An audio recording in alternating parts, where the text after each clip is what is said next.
The sound of a mop sloshing across polished tile was the last thing anyone expected to stop a general in his tracks.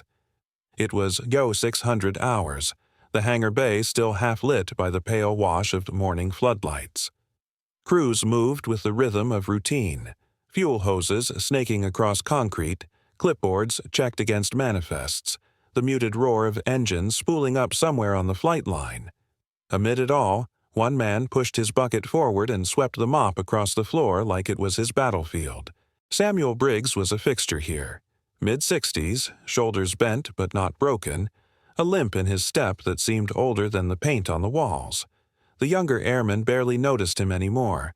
When they did, it was often with a smirk. They called him Old Dusty, a joke that clung to him like oil to coveralls. He never replied, just kept his head down, mop moving in slow arcs that erased footprints and left behind the faint sheen of order. Lieutenant Carla Vega stopped near the hangar entrance, impatient, arms crossed. She was young, ambitious, sharp enough to carve through paperwork faster than most of her peers. Today, though, her eyes caught on the faded laminate badge clipped to Briggs's chest. The plastic was scratched, the lettering rubbed by time, but the call sign printed beneath his name was still legible. She frowned. "Security should have retired that thing years ago," she muttered to the sergeant beside her. "Half the scanners probably don't even read it anymore." Sergeant Ryan Cole only shrugged.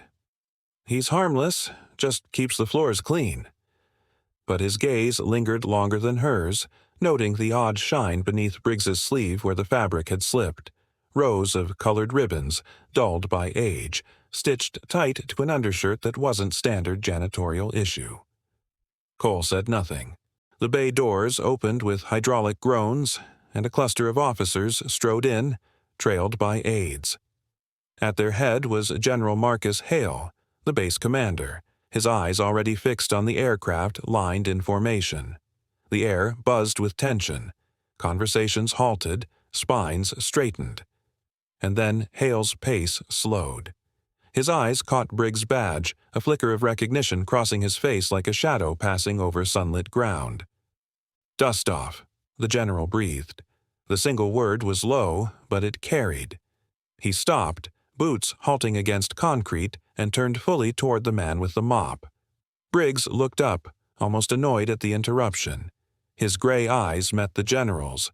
For a heartbeat, the hangar held its breath. And then, without hesitation, the general's hand snapped up in a salute. A precise, deliberate gesture aimed not at a flag, not at a ranking officer, but at the janitor who stood holding a mop handle like a rifle. The air cracked with silence. Dozens of enlisted men froze, stunned. A lieutenant dropped her clipboard. Vega's jaw clenched shut, her earlier complaint dissolving in her throat. Every face turned toward Briggs, confusion painted across them all. Briggs didn't move at first.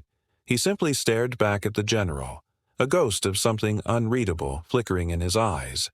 Pain, perhaps, or memory too heavy to name. Slowly, almost reluctantly, he set the mop upright, straightened as best he could, and returned the salute. His hand rose with precision drilled long ago, muscles remembering a duty he had tried to bury beneath bleach and water. General Hale held the salute longer than regulation, his expression stern but softened by respect. When he finally lowered his hand, he addressed no one in particular. "That call sign isn't forgotten."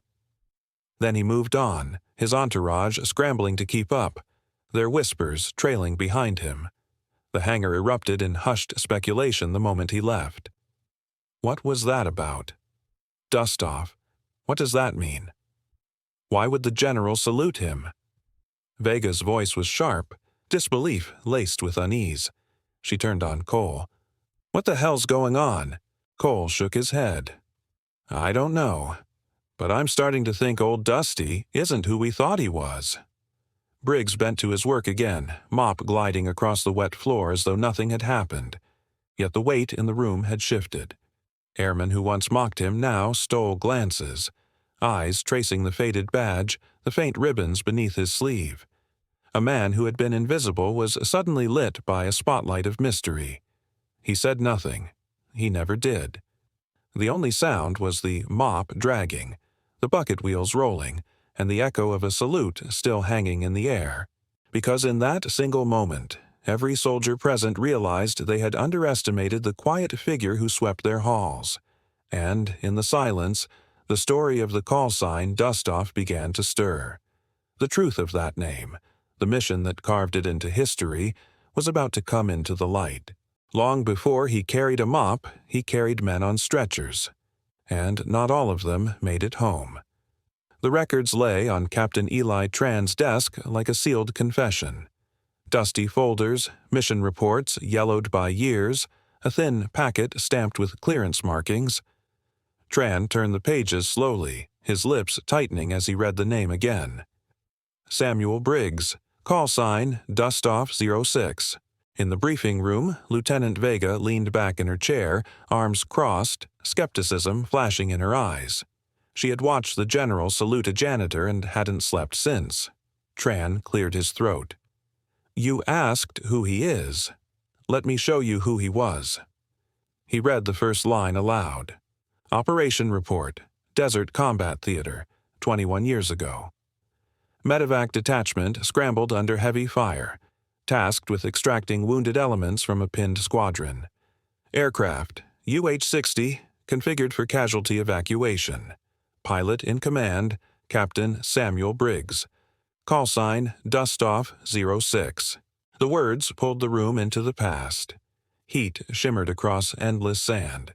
The thump of rotor blades pounded the air as the helicopter descended into chaos. Radio chatter poured into Briggs's headset. Frantic, clipped. Dust-Off 06. We're pinned at grid 19 Alpha, taking heavy fire. Red smoke out. Request immediate extract. Briggs's voice cut back, steady despite the hailstorm of gunfire in his ears. Dust-Off 06. Copy. Approaching grid.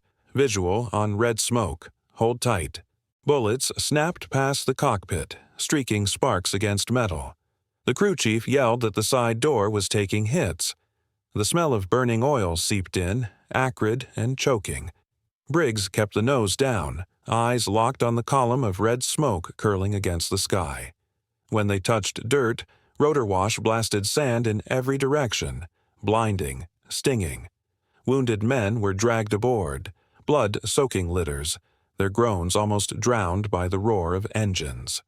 One gunner fired back with a mounted 7.62, tracers ripping across dunes. Then the explosion hit. An RPG slammed the tail section, the aircraft lurching like a wounded beast. Warning lights screamed across the dash. The co-pilot shouted that hydraulics were bleeding out. Briggs clenched the controls, knuckles white. "We're not leaving them," he growled. They lifted again, unsteady, skimming the desert floor. Radio calls came sharp, panicked. Dust-Off 06, enemy elements moving in. Squadron is about to be overrun. Briggs's eyes flicked to his dying gauges, then to the men bleeding in the back. He made his choice. Dust-Off 06, marking enemy positions. Fire mission coordinates, grid 19 Alpha, copy smoke red. Danger close, bring it now. His call sign echoed across the net, repeated by controllers, acknowledged by pilots above. Moments later, jets screamed overhead, ordnance thundering down. Explosions rolled across the desert like an angry sea, tearing through enemy lines closing on the trapped squadron. The tide shifted in seconds, but victory had its cost. Briggs's bird staggered under the strain, hydraulics failing, tail rotor barely clinging. "Brace!" he shouted as the ground rushed up. The helicopter slammed down half a mile from the extraction zone, skidding in a spray of dust and flame. The crew chief was killed instantly. The co-pilot was crushed in the wreckage. Briggs clawed his way out with shattered ribs, dragging 2 survivors with him. Hours later, search and rescue finally reached them. By then, Briggs was barely conscious, his hands still locked on the straps of the wounded he had refused to let go. The squadron he saved walked out alive. Half his crew did not. Tran closed the file. The room was silent. Even Vega, sharp-tongued and unyielding, stared at the table as if it might explain the man she had dismissed as irrelevant. Her voice was softer when she finally spoke. "That was him?" "That was him," Tran said. And when the general saw that badge, he didn't see a janitor. He saw Dustoff 06, the man who flew into hell so others could walk out. Outside, somewhere in the hall, the steady squeak of wheels and the swish of a mop carried on. Briggs pushed his bucket, silent as always, his past folded into the rhythm of every step. But now, eyes followed him differently. Whispers turned from ridicule to reverence. Vega's gaze lingered longest, her expression unreadable, caught between shame and awe. She finally exhaled. "I think I need to talk to him." Because the next salute had not yet been given, and the story of Dustoff was far from over. For a man who once flew through fire, silence was the only uniform he ever chose to keep wearing. At 1700 hours, the hangar bay was hushed but alive, the low drone of flag ceremony music drifting in from outside, boots echoing along the polished floors, shadows stretching long against steel walls as the sun fell. Samuel Briggs, mop in hand, moved with unhurried rhythm. The mop bucket's wheels rattled softly, rolling past the wide doors where young airmen gathered, whispering under their breath. "Why's he still here?" one asked, voice just above a hush. "If he was Dustoff 06, why sweep floors?" Another muttered back, "Maybe he lost it. Maybe it's all just old stories." Their words carried the sharp edge of uncertainty, not mockery anymore. Respect mixed uneasily with confusion. Lieutenant Vega lingered nearby, her gaze following Briggs as he wrung out the mop. She no longer saw the bent shoulders and graying hair of a janitor. She saw a man who once dropped into kill zones with nothing but steel and courage. When she finally spoke, her voice was soft. "Why this, Sergeant Briggs? Why not tell them who you are?" Briggs paused, water dripping from the strands of the mop onto the floor. He looked at her with tired eyes that had seen more than she could imagine. "Because the next fight isn't mine," he said quietly. "Better they rise without my shadow. Heroes make heavy ceilings." He went back to his work, each stroke of the mop deliberate. Like punctuation at the end of a sentence, he refused to keep speaking. The conversation ended when the sound of footsteps grew louder. General Hale entered the hall, his presence slicing through the whispers. The younger troops straightened instinctively, the air thick with anticipation. Hale's eyes found Briggs immediately. He stopped, boots clicking sharp against the floor. For a moment, silence claimed the space. Then the general's hand snapped upward into a salute. Every head turned, every spine stiffened. Hale's voice carried, calm but weighted. "Some ranks are written in ink," he declared, "others in blood. We salute both." The soldiers followed, a ripple of movement echoing down the corridor as hands rose to brows in unison. The hall filled with the crack of salutes snapping to position, the sound sharp as rifle fire. The airman who had whispered now stood at rigid attention, eyes fixed on the man with the mop. Briggs froze, caught in the center of the storm he had tried to avoid. For a heartbeat, the past pressed in. The roar of rotor blades, the cries of wounded men, the call sign shouted over crackling radios. Dustoff 06. Always Dustoff. He bowed his head, accepting the weight of memory, then straightened just enough to return the salute. Not crisp, not perfect, just honest. The moment lingered, heavy and reverent. Then, as quickly as it began, Briggs lowered his hand and gripped the mop once more. His shoulders rounded back into the posture of a janitor. He pushed the bucket forward, the water inside sloshing gently, the sound almost tender against the steel silence of the hall. No one laughed anymore. No one joked. They stepped aside, boots shifting in unison, parting the hallway like water splitting around stone. Even Vega, eyes bright with something unspoken, raised her hand in respect as Briggs passed. The mop bucket rolled toward the far end of the hall, where a glass case stood mounted against the wall. Inside were medals, ribbons, and faded photographs of the base's honored dead. As he passed, the reflection caught him. Rows of color glinting faintly across glass, a distorted echo of ribbons that once lay across his own chest. Briggs didn't stop to look. He didn't need to. Outside, the flag lowered slowly, the final notes of the day's ceremony carrying into the hangar. The light through the high windows painted the floor in amber gold, stretching Briggs's silhouette long against the tiles. He moved through it quietly, a man at peace with his choice, though the burden never truly left his shoulders. For those watching, the image would never leave them.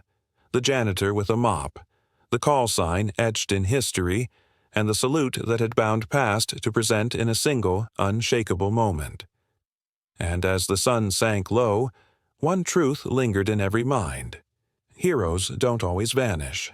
Sometimes they just choose silence. But silence can't keep a secret forever.